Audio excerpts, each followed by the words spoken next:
Allah Taala heç bir şey, heç bir nemət verməsəydi də bizə, təkcə tövbə neməti Allahın bizə nə qədər böyük fəzli, lütfü olduğunu göstərər. Allah heç bir kəsi daşıya bilməyəcəyi yükdən artıq yükləməz. Bütün aləmdə diqqət mərkəzində olan varlıq insandır. Bunların hər biri Allah tərəfindən insana ona görə verilibdir ki, insan bu vasitələrlə Rəbbini tapsın, tanısın və ona ibadət eləsin və ona itaət eləsin. Bunların hər biri dini qanunlar adlanır. Əgər yer üzü bir an belə höccətsiz qalsa, yer öz əhli ilə birlikdə məhv olar. Onun məqsədi, hədəfi insanı kamillik yolunda tərbiyələndirməkdir. Əgər höccət insanlar içində olmasa, bu həyat, ümumiyyətlə insanlar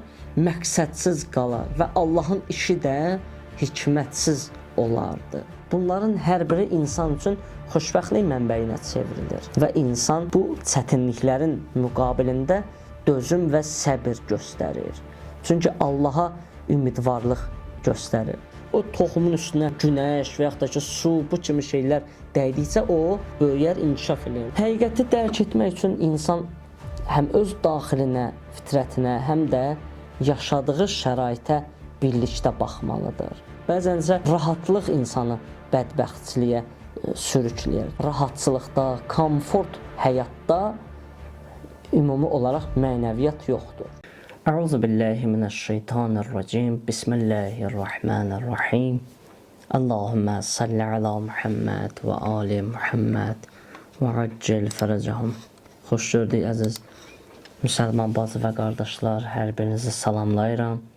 Allah Taala tutduğunuz orucları, etdiyiniz ibadətləri ali dərəcədə qəbul eləsin.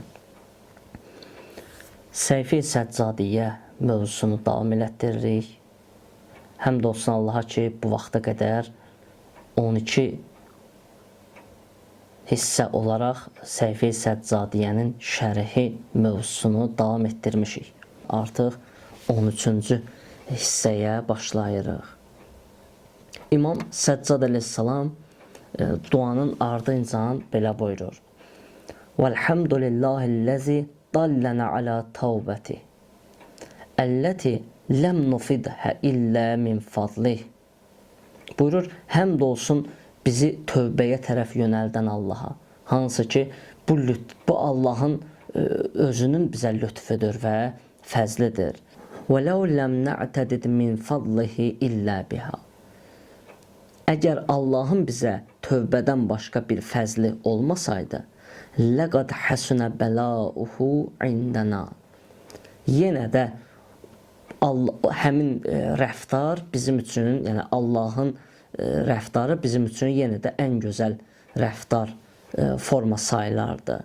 Yəni Allah Taala heç bir şey, heç bir nemət verməsəydi də bizə, təkcə tövbə neməti Allahın bizə nə qədər böyük fəzli, lütfü olduğunu göstərər. Və cəllə ihsanuhu ileynə və cəsmə fadluhu aleynə. Nə ucadır onun bizə olan ehsanı, gözəlliyi, yaxşılığı və necə əzəmətlidir onun bizə olan fəzli, necə də böyükdür, əzəmətlidir. Ardınca buyurur, فَمَا هَكَازَ كَانَتْ سُنَّتُهُ فِي التَّوْبَةِ لِمَنْ كَانَ قَبْلَنَا. Allah ki, bizdən qabaqçılar üçün tövbə qapısını açıq qoyubdur. Onların tövbələrini əgər qəbul eləyibsə, لَقَدْ وَدَعَ أَنَّا مَا لَا طَاقَةَ لَنَا بِهِ. O zaman bizim öhdəsindən gələ bilməyəcəyimiz yükləri də bizim boynumuzdan götürübdür. وَلَمْ يُكَلِّفُنَا إِلَّا وُسْعَهَا. Ancaq götürə biləcəyimiz yükləri bizim boynumuza qərar veribdir. وَلَمْ يُزَشِّمْنَا إِلَّا يُسْرًا. Bizi yalnız asanlığa tərəf yönləndiribdir. Sonra buyurur, وَلَمْ يَدَعْ لِأَحَدٍ مِنَّا حُجَّةً وَلَا عُذْرًا. Və bizim üçün heç bir üzr və bəhanə yeri qoymayıbdır. Yəni, höccəti tamamlayıbdır. Ümumi olaraq tövbə haqqında inşallah 31-ci duada qeyd eləyəcəyik. Səhifə-i Səccadiyyənin 31-ci duasında müfəssəl şəkildə tövbə haqqında qeyd olunubdur və inşallah bu barədə də həmin duaya çatanda danışacağıq. İndi isə əsas mövzumuz boynumuzda olan vəzifə və onun həqiqətidir. Allah Taala Bəqərə surəsinin 286-cı ayəsində buyurur ki: "La yukallifullahu nəfsən illə vus'aha." Allah heç bir kəsi daşıya bilməyəcəyi yükdən artıq yükləməz, vəzifə verməz. Ümumiyyətlə bütün varlıq aləmi Allahın hikmət əsasında yaranıbdır. Hikmət təcəllisidir. Doğrudur ki, insan Allahın ən şərəfli və ən üstün varlığıdır və buna görə də bütün aləmdə, yaradılışda ümumi olaraq diqqət mərkəzində olan varlıq insandır. Yəni Allah Taala bu aləmi insan üçün yaradıbdır və buna görə də məsuliyyəti də digər varlıqlardan daha yüksək və ciddidir. Ağıl, şuur və bu kimi nemətlər insanda olduğu üçün digər varlıqları Allah bu qədər, bu həddə vəzifə təyin eləməyibdir. Yəni həmçinin insanın ixtiyarı da vardır, lakin digər varlıqlarda ixtiyar deyilən anlayış yoxdur. Və təbii ki, bu ağıl, şuur və ixtiyar, bunların hər biri Allah tərəfindən insana ona görə verilibdir ki, insan bu vasitələrlə Rəbbini tapsın, tanısın və ona ibadət eləsin və ona itaət eləsin. Allah insanı buna görə məsuliyyətli bir varlıq yaratmışdır. Və əsas fərqi də digər canlılardan, digər varlıqlardan əsas fərqi də məhz insanın ağıl, şuur və vəzifə öhdəsində olmasıdır, məsuliyyətli olmasıdır. Hər bir varlığın özünə məxsus qanunları var. İnsanın da özünə məxsus qanunları var və əmr və qadağaları vardır Allah tərəfindən təyin olunan. Bunların hər biri dini qanunlar adlanır. Yəni dinə aid olan qanunlar, əmrlər, qadağalar, bunların hər biri insan üçün gəlibdir, insan üçün qərar verilibdir. Təbii ki, insanla digər canlıların da, digər varlıqların da fərqi məhz bundadır. Həmçinin qeyd elədiyimiz kimi ixtiyar da insan üçün təyin olunubdur. Yəni digər varlıqlarda ixtiyarlıq yoxdur, ixtiyar sahibi deyillər və buna görə də digər varlıqlar Allahdan üz döndərə də bilmirlər. Yəni bu elə də böyük bir əslində fəzilət sayılmır ki, insan məcburi şəkildə Allaha ibadət eləsin. Və buna görə də insanda ixtiyar seçimi vardır. Yəni iki seçim arasında birini seçə bilər. Və bu seçim ixtiyarında olduğu üçün insan əgər doğru yolu seçdikdə, haqqı seçdikdə, tanıdıqda digər varlıqlardan üstün sayıla bilər. Çünki insan öz ixtiyarı ilə Allahdan üz döndərə bilər və yaxud da ki, Allaha tərəf üz çevirə bilər. İlahi vəzifələr, tapşırıqlar hər biri insanların səadətə çatması üçün, əbədi xoşbəxtliyə çatdırması üçün digər övliyalar tərəfindən, yəni peyğəmbərlər və imamlar əleyhissalam tərəfindən göndərilmişdir. Allahın hikmətli olduğuna etiqadı olan hər bir kəs bunu anlamalıdır, bunu bilməlidir ki, Allahın vacib buyurduğu işlərdə insan üçün səadət var, əbədi xoşbəxtlik var və Allahın qadağa buyurduğu işlərdə insan üçün zərər vardır və əbədi zillət vardır. Hətta bu zərər və xeyrin nə olduğunu bilməsələr də belə Allahın buyurduğu əmr və qadağa olduğuna görə buna gərək itaət eləsinlər. Çünki bu əmr və qadağa qeyd etdiyimiz kimi Allahdandır.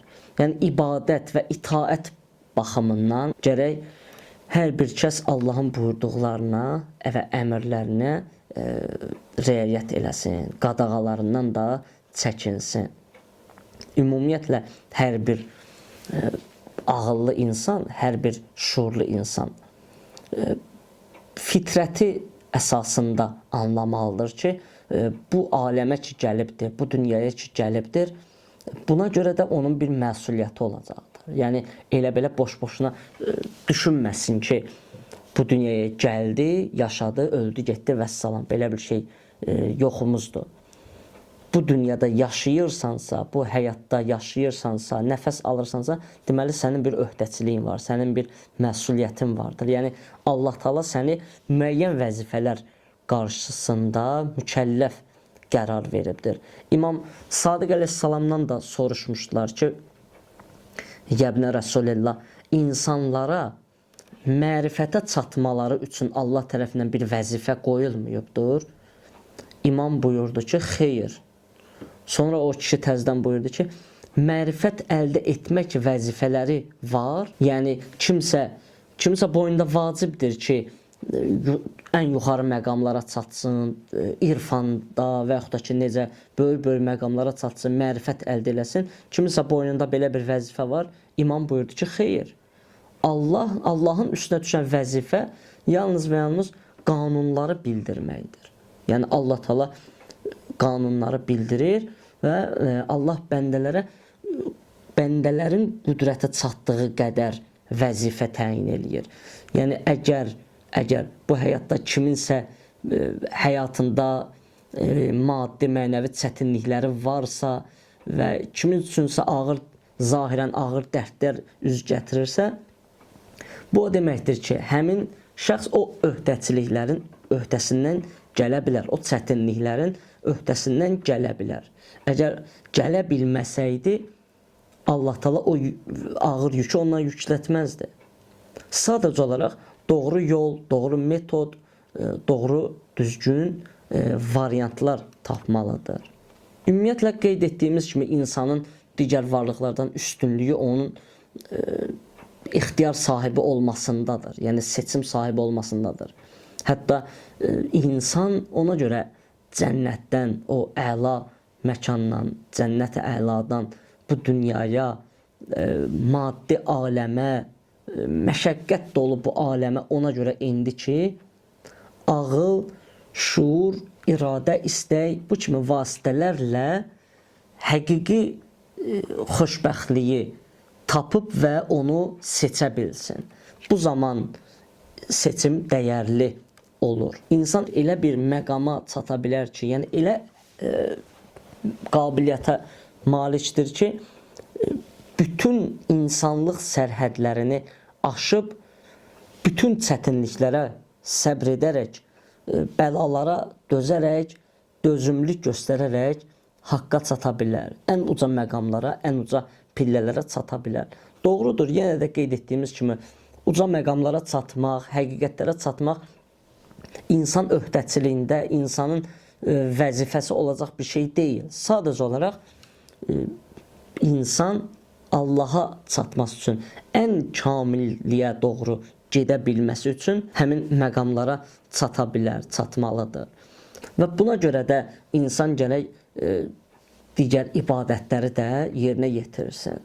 Ümumiyyətlə, vəzifə və məsuliyyət içində çətinlik və zəhməti olan bir zərurət adlanır. Təbii ki, bu vəzifələri, bu öhdəçilikləri düzgün şəkildə yerinə yetirsə, insan rahatçılığa və əbədi səadətə artıq çıxır. Bütün çətinliklərin yanında, fonunda mütləq bir asanlıq da var. Bu ki, ilahi qanundur. Allah Taala Şərh surəsində, İnşirah surəsində buyurur, İnnə mə'al usri yusra. Hər bir çətinliklə yanaşı asanlıq da vardır. Təbii ki, vəzifə və təklif deyəndə insanın gücü, qüdrəti qədərində olan, onun daşıya biləcəyi həddində olan zəruri məsələlər nəzərdə tutulur. İnsan Buna görə günahların müqabilində cəzalanır və mükafatlarının müqabilində, savablarının müqabilində mükafat olur. Çünki artıq bu vəzifələr, bu öhdəçiliklər insana çatdırılıbdır. Allah Taala bunların hər birini insanlara veribdir. İstər digər əmr və nəhi olan tapşırıqlar, qanunlar və yaxud da ki, şəri məsələlər, şəri əhkamlar, bunların hər biri bəyan olunubdur. Və buna görə də bayaq duada qeyd etdiyimiz kimi insan üçün höccət tamamlanıbdır. Vəzifə təyin olunubdur. Yəni heç bir müəllim keçmədiyi dərsi bilmədiyinə görə şagirdi cəzalandırmaz, şagirdi danlatmaz. Lakin dərsi əgər keçibsə və şagird onu öyrənməyibsə, bu zaman müəllimin onu cəzalandırmağı haqlı məsələdir. Bu duanın son növbəti fəqərəsində qeyd etdiyimiz kimi imam buyurur ki, o artıq sizin üçün üzr yeri qoymayıb, yəni höccəti tamamlayıbdır. Duanın bu hissəsində İmam Səccad əleyhissalam bu ayəyə işarə eləyir ki, Ənam surəsi 149-cu ayədə Allah Taala buyurur ki: Əuzubillahi minəşşeytanirracim. Qul fəlillahil huccətul bəliğətu fələv şəə ləhədakum əcməin. Allah Peyğəmbərə buyurur ki, de, kifayət qədər dəlil, sübut, hər bir şey Allaha məxsusdur. O istəsəydi, sizin hamınızı hidayət edərdi. Yəni, burada höccət buna deyilir ki, ümumi olaraq bir iddianı sübuta yetirmək üçün gətirilən möhkəm dəlil və sübut adlanır. Lakin Allah Taala öz əmr və qadağalarına itaətdən boyun qaçırtmaq üçün, yayınmaq üçün heç bir üzür yeri qoymayıbdır, heç bir bəhanə yeri qoymayıbdır. Əksinə, bəşəriyyəti doğru yola yönəltmək üçün kitablar, peyğəmbərlər və ağıl kimi dəlillər, höccətlər göndərmişdir. Buna görə də Allah Taala insanın imkan və istedadlarından faydalanması üçün onun yoluna 2 dəlil qoymuşdur. Burada İmam Kazım əleyhissalam bu dəlilləri qeyd eləyir. İmam Kazım əleyhissalam Hişam adlı sahabəsinə buyurur ki, ey Hişam, şübhəsiz ki, Allah Taala insanlar üzərində 2 dəlil qoymuşdur, 2 höccət qoymuşdur. Biri zahiri höccət, biri batini höccət. Zahiri höccət peyğəmbərlər, imamlar, bu şəxslərdir. Batini höccət isə ağıldır. İnsanların ağlıdır. Təbii ki, bu 2 höccət, bu 2 dəlil insanın düzgün təfəkkür etməsi üçün kömək göstərirlər və doğru yolu göstərmək üçün, Allaha gedən yolun doğru çərçivəsini, doğru yolunu göstərmək üçün ən gözəl və ən mühüm vasitələrdir. Allah bizə ayırd etmək üçün ağıl, seçmək üçün iradə və yerinə yetirmək üçün qüdrət bəxş etdiyindən bizdən aslı olan bir şeyi tələb eləyir bizdən. Yəni Allah Taala ki, bu şeyləri bizə əta eləyibdir, bu şeyləri bizə lütf edibdir, nemət veribdir. Ona görə də bunlar əsasında olan məsələləri bizdən tələb eləyir. Biz bilirik ki, Allah yaxşı iş görənlər, yaxşı işləri əmr eləyir. Yəni kimlərsə də yaxşı işlər görürsə, Allahın əmrini yerinə yetirir. Yəni Allah Taala bu şeyləri vacib eləyibdir və pislikləri qadağan eləyibdir. Və buna görə də insanın həlak olmağını da, insanın nicat tapmağını da bu höccətlər əsasında eləyir. Çünki höccəti tamamlayıbdır.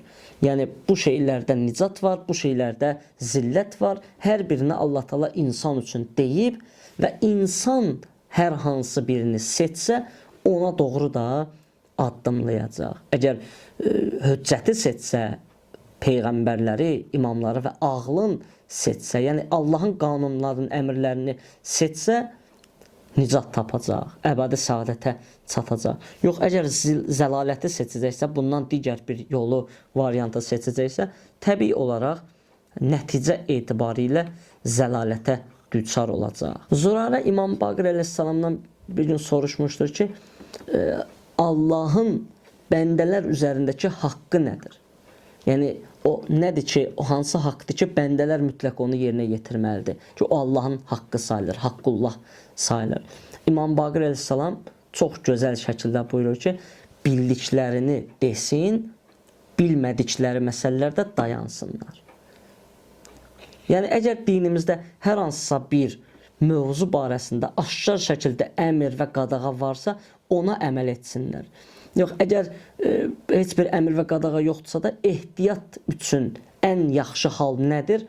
Ona əməl etsinlər. Maksimum dərəcədə də gərək diqqətli və ehtiyatlı olsunlar ki, qiyamət günü də haqq hesabın olduğunu unutmasınlar. Hüccətin digər bir mənası da, bir mənasını ki, qeyd elədik, dəlil, sübut bunlardır. Digər bir mənası da yer üzünün aramlığı və əminamanlığı və insanların Allahın əzabından qorunma səbəbi deməkdir. Əgər hüccət olmasa, bu barədə hədis də vardır. Həzrəti Peyğəmbərimizdəndir, səhv eləmirəmsə, sallallahu aleyhi və səlləm buyurur, əgər yer üzü bir an belə hüccətsiz qalsa, yer öz əhli ilə birlikdə məhv olar. Bu hüccətdən söhbət gedir. Allahın hüccətinin də ən bariz nümunəsi də, aşkar nümunələri də 14 məsum əleyhimussalamdır. Dünyanın yaradılışı təbii olaraq məqsədsiz deyildir. Və onun məqsədi, hədəfi insanı kamillik yolunda tərbiyələndirməkdir. Əgər insanlar həyat nemətindən bəhrələnirlərsə, bu kamil insanların varlığı sayəsindədir. Yəni, qeyd etdiyimiz kimi, əgər yer üzü bir an belə hüccətsiz qalsa, yer üzü məhv olar əhli ilə birlikdə. Əgər hüccət, əminəmanlıq mənbəyi bir gün insan cəmiyyəti arasında, insanlar içində olmasa, artıq bu həyat, ümumiyyətlə insanlar məqsədsiz qalar və Allahın işi də hikmətsiz olardı. Hal-hazırda da təbii ki, yer üzünün hüccəti, sahibi və insanların aramlıq mənbəyi, əminamanlıq səbəbi İmam Mehdi Əccəlallahu Teala fərəcəhu şərifdir. Və o həzrət özü də bu barədə qeyd etmişdir ki, bir məktubunda qeyd etmişdir ki, baş verən İmam Mehdi Əccəlallahu Teala fərəcəhu şərif belə buyurur ki, baş verən hadisələr haqqında bizim hədislərimizi rəvayət edənlərə müraciət edin. Çünki onlar mənim sizin üzərinizdə olan hüccətimdir. Mən isə Allahın hüccətiyəm. İmam Səccad əleyhissalam duanın ardınca belə buyurur ki, Fəl-haliku minna mən hələkə aleyhi və sə'idu minna mən rəğibə iləyh. Həlak olanlar onu inkar etdikləri üçün həlak olublar. Səadətə çatanlar onu sevənlərdilər ki, səadətə çatıblar. Yəni, imamı, hüccəti. Bəzən insan üçün çətinliklər yaranır. Müəyyən bir çətinliklər yaranır ki, bu çətinliklər insanın həlak olmağı üçün, mənəvi şəkildə bədbəxt olması üçün müəyyən bir zəminələr yaradır. Əgər həmin insanın fitrətində, yəni öz xüsusiyyətində, təbii xüsusiyyətində pis işlərə meyillik varsa, o zaman bu çətinliklər onu daha da bədbəxt edir və daha da zəlalətə sürükləyir. Lakin bəzi insanlar var ki, qarşısına elə problemlər çıxır ki, həmin o problemlər onun xoşbəxtliyi üçün zəminə yaradır. Əgər həmin insanın fitrətində, bayaq qeyd etdiyimizin əksi olaraq, həmin insanın fitrətində, onun zatında, öz-özlüyündə bir xoşbəxtliyə meyil varsa, ümid varsa, yaxşılığa meyil varsa, bunların hər biri insan üçün xoşbəxtlik mənbəyinə çevrilir. Və insan bu çətinliklərin müqabilində dözüm və səbir göstərir. Çünki Allaha ümidvarlıq göstərir. Hər bir kəsin təbii xüsusiyyətində bədgümanlıq, naümidlik varsa, lakin rahat mühit yaranarsa, onun mənəvi cəhətdən bədbəxt olma ehtimalı, həlak olma ehtimalı azalır. Çünki təsəvvür edin, bir insan xasiyyətində əsəbilik var, qaraqabaqlıq var, pis əməllərə meyillik var. Lakin Allah ona elə bir şərait yaradır ki, heç bir çətinliyi yoxdur. Yəni həyatı rifah üzərində gedir, rahatçılıq üzərində gedir.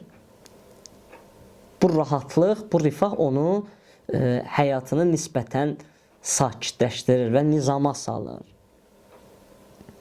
Yəni o mənfi xüsusiyyətlərdən tədricən onu, mənfi xüsusiyyətləri tədricən onu da unutdurur. Lakin yəni buna onu misal çəkmək olar ki, sanki bir alovun məsələn kömürü ki qalıbdır, közü ki qalıbdır, alov təzə sönübdür, lakin onun közü, kömürü qalıbdır. Əgər onun üstünə bir külək dəyərsə, yəni o sanki o bir çətinliklər dəyərsə, külək əsərsə, o təzə söndüyünə görə o qığılcımlar ki qalıbdır, o küləyə görə o təzədən alovlanır, yanır təzədən. Yox, əgər o külək olmasa, yəni o çətinliklər olmasa, o sakit qalarsa, həmin o köz, kömür tədricən sönəcək. İnsan həyatı da belədir. Lakin bunun əksi olaraq da indi təsəvvür etsək ki, bir insanın daxili, mənəvi şəkildə çox gözəldir və o mərhəmətlidir, gözəl insandır, Allaha yaxın insandır. Lakin onun həyatı, bunun da həyatı çox rahatdır. Yəni heç bir problemi yoxdur, dərdi səri yoxdur, maddi mənəvi sıxıntı çəkmir. Bu rahatlıq onun üçün bir tənbəllik yaradacaq, laqeydlik gətirəcək. Çünki insan bəzən çətinlik çəkəndə oyanır. Çətinliklər görəndə o çətinliklərin içində bişir və həyatı düzgün dərk eləyir, düzgün anlayır. Bu minvalla da o Allaha yaxınlaşar, şükr edər, özünü tədrici şəkildə mənəvi formada inkişaf elətdirər. Lakin qeyd etdiyimiz kimi rahatlıq onu yuxuya apara bilər. Yəni qəflətə də hətta gətirib çıxarda bilər. Buna misal olaraq bunu qeyd etmək olar ki, bir toxuma bənzətsək, belə bir həyatı, belə bir şəxsi toxuma bənzətsək, toxumun daxilində gül olmaq potensialı var. Və buna su və yaxud da ki, günəş təsir göstərəndə, yəni kənar amillər, yəni onu sanki bir çətinlik kimi, bir öhdəçiliklər kimi götürsək, o toxumun üstünə gül, günəş və yaxud da ki, su, bu kimi şeylər dəydikcə o böyüyər, zəhmətlə, çətinliklə böyüyər, inkişaf edir. Lakin onun günəşə ehtiyacı, suyu təmin olunmasa, qaranlıq və qıraqlıq yerdə həddindən artıq rahatlıqda, yəni bu sudan, günəşdən kənarda saxlasaq, o düzəlməz və inkişaf da eləməz. Həqiqəti dərk etmək üçün insan həm öz daxilinə, fitrətinə, həm də yaşadığı şəraitə birlikdə baxmalıdır. İnsan öz daxili və yaşadığı şərait, bu hər ikisi birlikdə insan üçün həqiqəti dərk elətdirir. Bəzən çətinlik insanı xoşbəxtliyə gətirib çıxardır.